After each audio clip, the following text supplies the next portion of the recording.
Good evening and welcome to tonight's Crowley Political Report coverage of the debate between Bill McCollum and Rick Scott.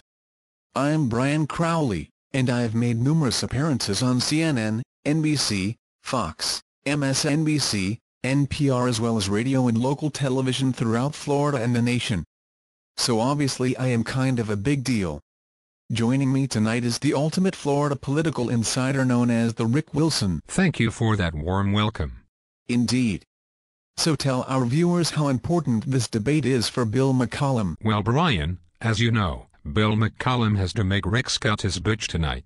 He has to deliver a knockout punch, because that's what everyone is expecting.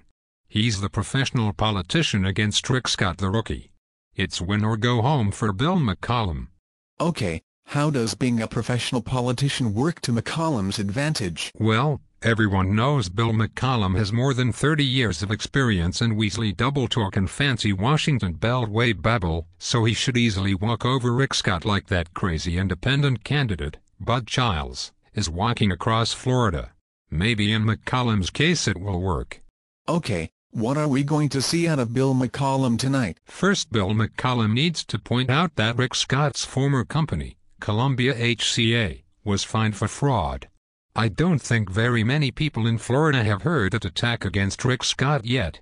Really?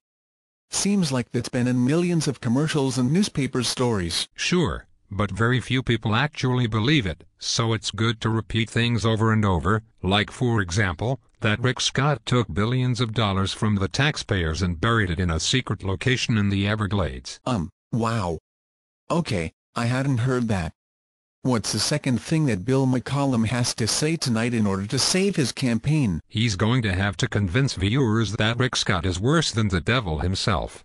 He will need to make voters believe that Rick Scott is guilty of kidnapping Mexicans and Cubans and putting them in concentration camps, where he uses their slave labor to fill out forms defrauding the taxpayers and then sends the stolen money to Mexico to pay for abortions for Mexican Playboy bunnies. Wow. That's pretty sleazy. I know. I feel so dirty just saying it.